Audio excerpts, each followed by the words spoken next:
Assalamu alaikum qadirdan көрерменлер. Sizlarning diqqatingizga Qozog'iston Uyg'urlari kanalidagi xabarlar programmasini havola qilamiz. O'zingizlarga Qozog'iston Uyg'urlariga munosabatli yangiliklarni sunmoqchimiz. Sizlar bilan xabar bo'limining жүргізгүчілері Shahniza Aziz qizi va Esejan Adiljon o'g'li. Samimiy xabarlar bizning kanalimizda. Ассаламу алейкум, дорогие зрители! Вы смотрите программу «Новости» на канале «Казахстан Уйгурлари». Предлагаем вашему вниманию новости и анализ материалов о жизни уйгуров Казахстана. С вами ведущие блока новостей Эседжан Адылджан оглы и Шахниза Азиз кызы. Здесь делают честные новости. 10 декабря в Республиканском доме дружбы города Алматы прошло заседание Совета Жигитпиши при Республиканском этнокультурном центре уйгуров Казахстана Ассамблеи народа Казахстана. На собрании приняли участие председатель Республиканского этнокультурного центра уйгуров Казахстана Шаймардан Нурумов, председатель Совета Жигитпиши Ярмухамед Кабиров, главный редактор газеты «Уйгур Авазы» Яшат Асметов, председатель этнокультурного центра в городе Алматы Абайдлам Джапаров, председатель Союза уйгурской молодежи Рустам Кайрыев, представители научной интеллигенции и академики, представители СМИ, представители Совета Жигитпиши со всех районов Алматы и крупнонаселенных сел Алматинской области. В завершении расширенного заседания активные представители Жигитпиши были награждены новой учрежденной общественной наградой – медалью Республиканского этнокультурного центра уйгуров Казахстана и Совета Жигитпиши под названием «Кёимчан», которая вручается за вклад в развитие казахстанской общественности и межэтническое согласие в стране за развитие уйгурской культуры. Также участники были награждены почетными грамотами и благодарственными письмами за вклад в развитие казахстанского патриотизма. Медалью «Кёимчан» награждается Гаитов Азаджан.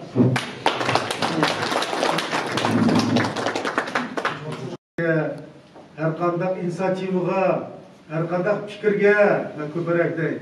Бұныңда өзіміз екілдішіп, дұрыс баға берелді, дұрыс нәтиже шығарып, дұрыс істейді. Әнді жігіт басшылық тілімізіне, мәдениетімізіне, ұрпақ-адеттерімізіне сақлап қалғанға көбірек көңіл бөлуді. Шондақла şu özleri тұрватқан мәлідіке başka millet vekillerini ömlük çakırdı. Keyinki vakitlerde yaşlar bilen köperek işlerini ötküzü vardı. Eğer bizme el kadar yaşaydığı oy olsa, özümüzün Uygurluğunu tutup, Uygurluğu layık, münasip, erkekçi iş öteydi. 10 dekabr kuni dal shu vaqtda Almutudagi Cumhuriyetlik Do'stlik uyida Qozog'iston Cumhuriyeti Parlament Majlisining deputatlari G'aziz Qulahmetov, Irina Smirnova, Anatoliy Boychilar Uyg'ur jamoatchiligining boshchilari, jigitboshlari va Tungan etnosining vakillari bilan uchrashdi. Qozog'iston Xalq Assambleyasining uyushtirishi bilan o'tgan bu bosh qo'shiqqa xalqimiz vakillaridan Almut shaharlik Uyg'ur etnomadaniyat markazining raisi Osmonjon Obulov, Abdumijit Iminov boshchiligidagi Almut shaharlik jigitboshlari ittifoqi Cemiyetlik Teşkilatı'nın əzaları iştirak qıldı. Qozog'iston Rus etnomadaniyat markazining raisi Vsevolod Lukashovning riyosetchiligida o'tgan bu yig'inda Parlament Majlisining deputati G'aziz Qulahmetov yig'in qatnashuvchilarini Qozog'iston Jumhuriyati mustaqilligining 30 yillik tavalludi bilan tabrikladi. Irina Smirnova va Anatoliy Boychin millatlararo do'stlik, birlik, yoshlarda ana vatanga degan mehr-muhabbatni, patriotizm sezimlarini uyg'otish masalalariga bag'ishlangan dokladlar o'qidi. Söz növbetini algan Osmanjon Obulov yerlik Uyg'ur jamoatchiligining ish faoliyati haqida aytdi. Shuningdek keyin so'zga chiqqan Almut shaharlik jigitboshlari ittifoqining raisi Abdumijit Iminov barlig'ini bayram bilan tabriklab, Uyg'ur jamoatchiligida jigitboshlarining roli va qurilmasi haqida to'xtalib o'tdi. Abdumijit Iminov o'z so'zida jigitbeshining saylanish sxemasini ko'rsatib, jigitbeshi biroz tarafidan tayinlanib emas, uni faqat xalq saylaydiganligini alohida ta'kidladi va tashkilotning belgisini deputatlarga taqdim etdi. Dekabrning 2-yarımida Almut shahrida Qozog'iston Cumhuriyetining 30 yilligi Turan Dünyası Fonduning 10 yilligiga bag'ishlangan ish-choralar bo'lib o'tdi. Turan Dünyası 10 yil kitobini to'nishtirish marosimi Turan Universitetining Qozog'iston Xalq Assambleyasi kafedrasida bo'lib o'tdi.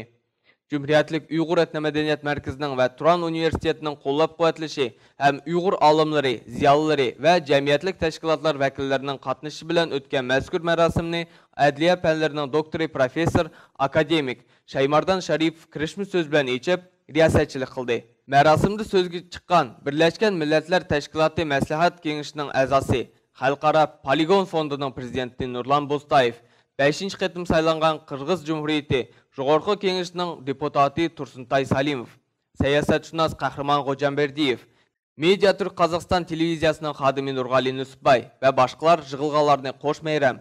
Қазақстан Cumhuriyeti müstaqilliginin 30 жылығы һәм Туран Дүниясы фондының құрылғының 10 жыллық мейрими белән қызғын тәбрикләп, фонд намыға ыллық ләвзләрін білдірді. Туран Дүниясы 10 жыл кітабы тоныштырылып, рәмізлік лентісіне қиылғанды кейін, bir түркім алымлар белән журналистлар və cəmiyyətlik işlərinin aktivistləri Туран Дүниясы Türkiy tilli xalqlar мәдәнияте cəmiyyətlik фонды tərəfindən təsis qılınğan Dostluq cəmiyyətlik medali белән тәqdirləndi. Шүттен кейін мәзкүр mərasim Qudus Xo'jamiyarov namidagi Davlat Akademiyalik Uyg'ur muzikalik komediya teatrida davomlashdi. Assalamu alaykum, hörmətli görərmənlər. Efirdə Qazıstan Uyğurları kanalı və mən Ramiləm Rafail qızı. 2021 жылы Туран Дүниясы Türkiy tilli xalqlar мәдәнияте cəmiyyətlik fondi 10 жыллық təvəllüdünü nişanlamaqda. Təntənlik bəytinin guvachisi bolışqa təklif qılımız.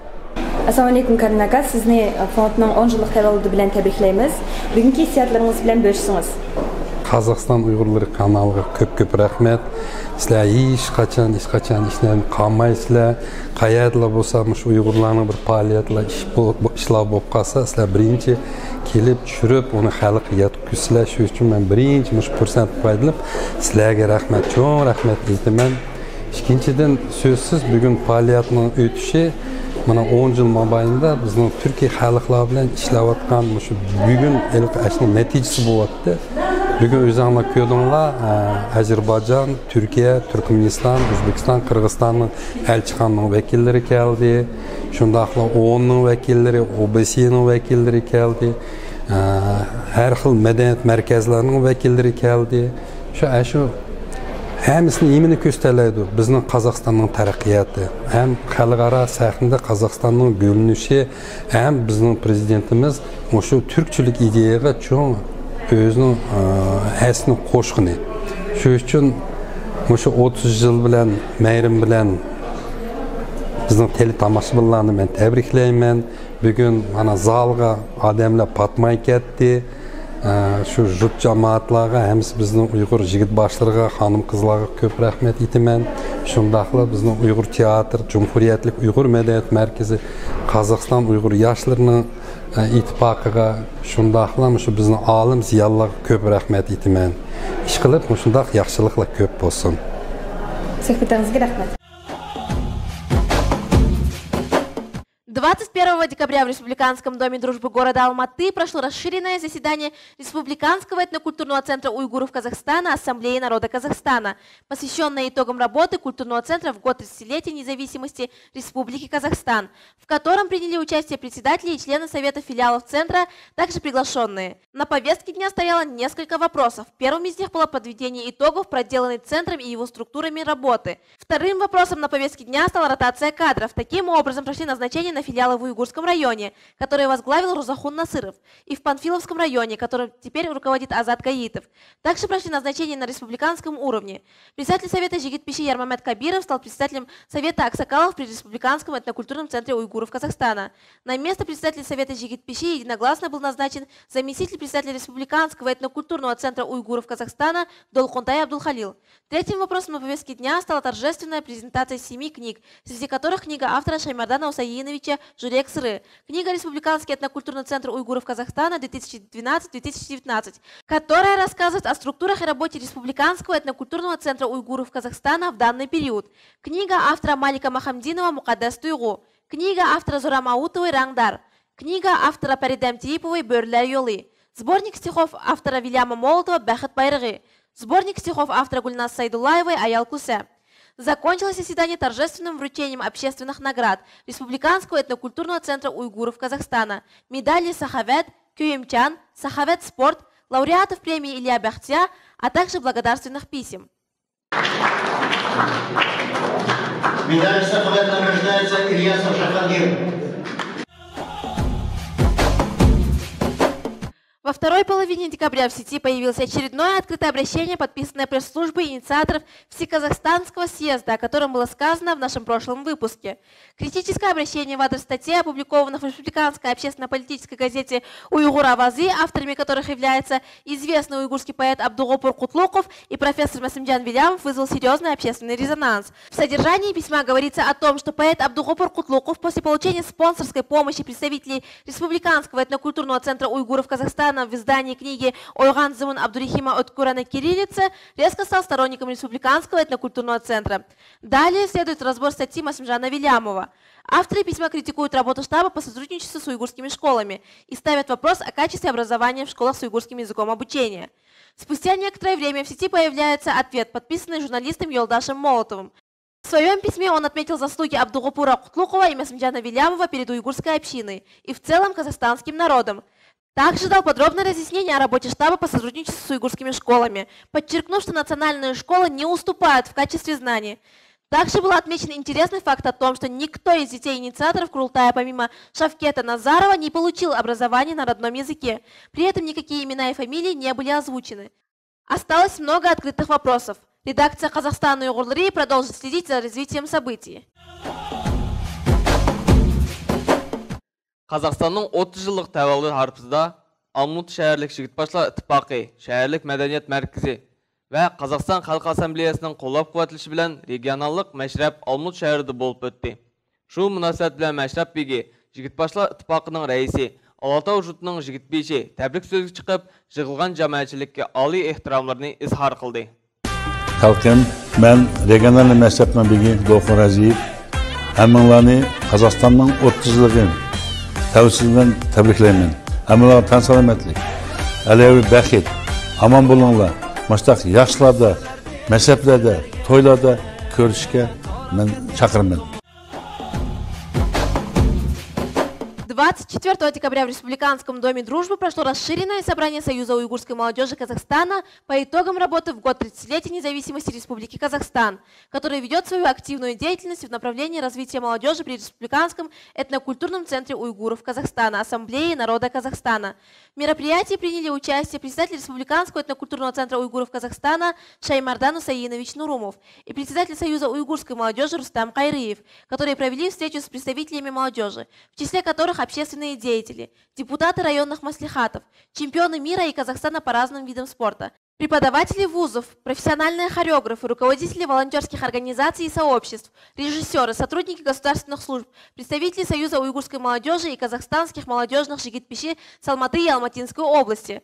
Завершилось расширенное собрание торжественным вручением благодарственных писем Ассамблеи народа Казахстана, Қоғамдық келісім, Управление общественного развития города Алматы, медалями Республиканского этнокультурного центра уйгуров Казахстана и его структур Сахавет, Күйімчан, Сахавет спорт, Достлук, благодарственными письмами Союза уйгурской молодежи Казахстана, которыми были награждены молодые активисты в ознаменовании 30-летия независимости Республики Казахстан.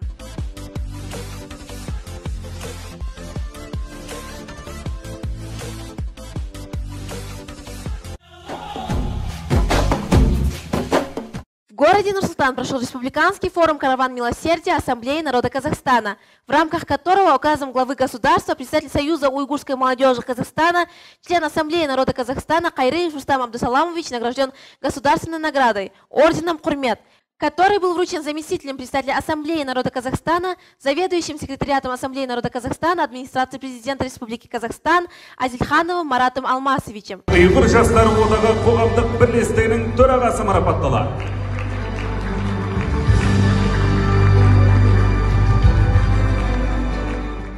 Также Нурумов Шаймардан Усаинович был награжден медалью «Халық алғысы». А награды заслуженный деятель Республики Казахстан удостоились продюсер группы Дервиш Дильмурат Бахаров и актер уйгурского театра Фархаджан Даутов. Якында Алмут шәһәрдәге Достлык мәхәлләсендә чоң хошаллык йөз берде. У булсымы ушбу жут җәмәгатьчелегенең көч чыгырышы ва бер топ сахаватлык инсанларның коллап-куатлыш белән селинган Yeni sport salının içiliş təntanəsidir.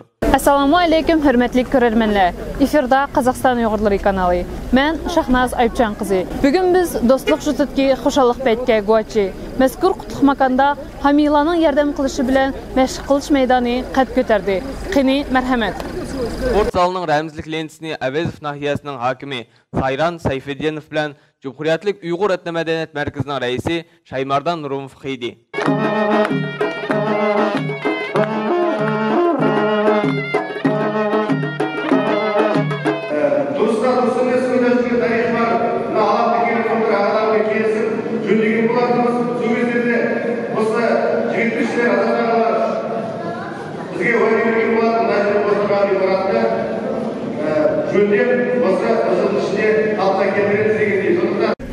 Assalamu alaikum Əli aqa. Məzkur məşğulluq meydanının quruluşu vücudğa kelishi to'g'risida tafsiliy to'xtab o'tsangiz. Rahmat. Bu qishliq sport zali biz 8 ay burun qo'lga olgan, bu burun bitmay qolgan bir zdание deydi. Shuni hokim buning dokumenti yo'qka buzib o'tinglar deganda biz hokimning oldiga kirib, Avizov nayasning hokimning oldiga kirib, "Mushuni bizga bersang, buzmasanglar, biz mushuni bir sport zal qilsak" deb o'ylab berib edik. Ular kelishsanglar, mayli qilinglar dedi. Biz o'ylabdimiz, uning bir 5-10 million chiqqandiki deb. Keyin hisoblab kelsak, buning yamancha xarajat ketdi. Общий buning ketgan xarajat 60 millionga yaqin xarajat ketdi. Bununla bir tiyin hükümet tarafından yardım bergen yeri yok. Biz özümüz sponsorlarını tepip, meşadaki ticaretçi ballarımız, özümüzden qara gözlerimiz yardım berip, mana bugün Xudayım muşunu tüyütüp, içiliş murasimga özanlar köydüңlar, qatnaştıңlar. Bizden sponsorlarımız, bunu Orbis Kazakhstan degen en çok generalni sponsorumuz oldu. Bu inimiz bir 30 milyondaki akçı berdi.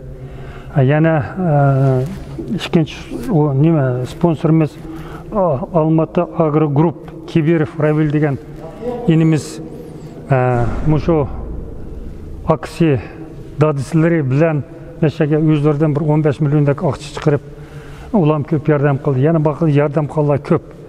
Endi bir yerde 8 ay burun 8 ayın içinde meşede kiç gündüz digidek hizmet kılan ballarını etmezke amalım yok.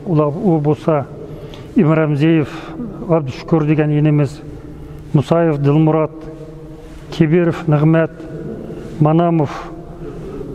Manamov degen inelerimiz hoş keç gündüz gelip mesela özlerinin xarajatlarını haşlap muşunu mana bugün жаңла көріп atısılar bitirishke күш çıkarıp jigit başları köp nem qildi, ovqat qildi. Mana muşunu buna bitadık. Шундақла Азат Ибрагимов спорт залының ашқышыны тәнтәнлік түрде Нығмет Кибировқа тапшырды. Мы хотели поблагодарить всех тех, кто были причастны к созданию этого спорткомплекса, потому что вы воспитываете будущее поколение как и к дисциплине командным играм, вы также воспитываете дисциплину к здоровому образу жизни, а также дисциплину спорта. Поэтому мы хотим поблагодарить абсолютно всех за то, что продвигаете такой образ жизни именно в наше поколение. Мы очень рады, что у нас есть такое взрослое и заботящее поколение. Мәлім ki 8-12 dekabr күлері аралығыда Түркияның Анталия шәһәрде спортның аммабап күрәш түрінің dünya чемпионаты өтті. Оныңғы 32 дөләттен 250 якын спортчы қатнашты. Қазақстан таланмы командасында 49 спортчы hünər көрсәтті. Қазақстан таланмы командасыға Unified Федерациясының Алмутов Вайыты бойынша президенті Ялқынжан Садықов рәхбәрлік қылды. Командамызда 13 бала dünya чемпион аталды. Ularning arasida Uyg'ur yoshlardan Rafqat Zeripov, Rasul Turg'anjanov, Aliyar Qamirdinov, Ilham G'apparov, Anvar Mirgiyazov, Azimjon Mutalipov, Dilyar Osmonjanov, Farruh Mutalipov bor. Shundaqli mashqlantiruvchilar Ömerjan Idillayevning, Rasul Ilyasovning, Rahimjon Aytaxunovning, Azizjon Taliyevning qo'shgan zo'r töhfasini atab o'tish muhim. Assalomu alaykum qimmatli ko'rarmanlar. Efirda Qozog'iston Uyg'urlar kanali, men Aysijon Abdujonoğlu. Bugün biz çempionlarımızı kutib olish maqsadida Almut aeroportiga kelib o'tiramiz.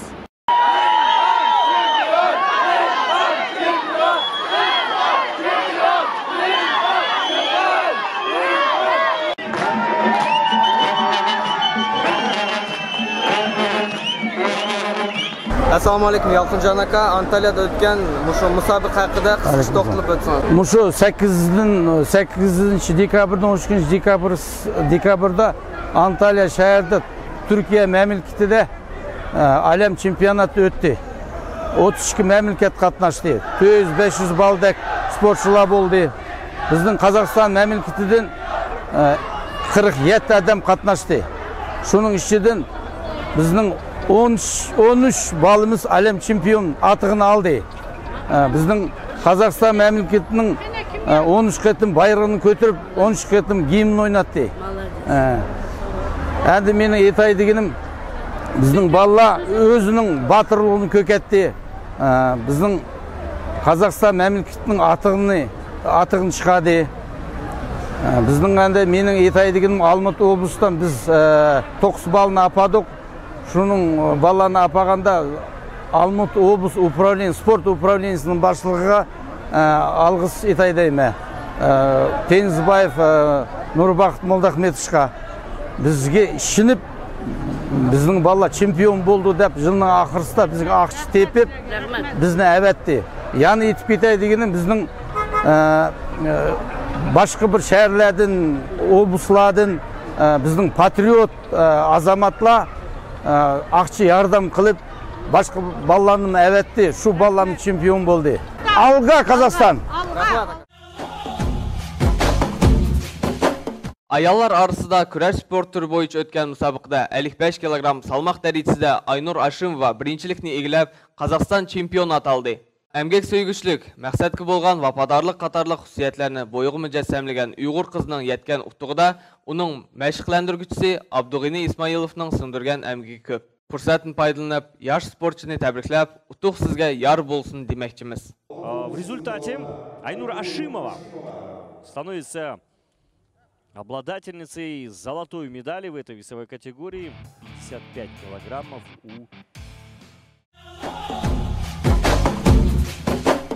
Ғени Батыр, Садыр Палван кәбі қорқмас, қайтмас инсаларының ізін бесіп келіп атқан оғылаларымыз қатарда Ділмұрат Межетовны атап өтінсәк болмайды. Орал шәһәрді өткен чемпионатта 63,5 кг салмақ дәрежесі күш сынап, бокс спорт түрі бойынша Қазақстанның чемпион аталды. Милләтіміздің пәхрі болған яш қахрамаларымыздың саны арти версін, чемпионларымыз көпейі версін. Дилмурат Межетов жылып алды ақыры жеңісті. Алғашқы раундты сәтсіз бастап еді. Dünya haberlerden uçur. Байден подписал закон о запрете импорта из СУАР из-за использования принудительного труда уйгуров. Проект закона о предотвращении принудительного труда уйгуров в уйгурском регионе был разработан и принят Конгрессом в течение 1 года. США неоднократно обвиняли Китай в нарушении прав жителей уйгурской автономии. Китай принуждает сотни тысяч уйгуров, казахов и представителей других тюркоязычных этносов заниматься тяжелым физическим трудом на обширных хлопковых плантациях. Некоторые страны Запада, включая США, Канаду и Нидерланды, обвинили власти Китая в геноциде и преступлениях против человечности.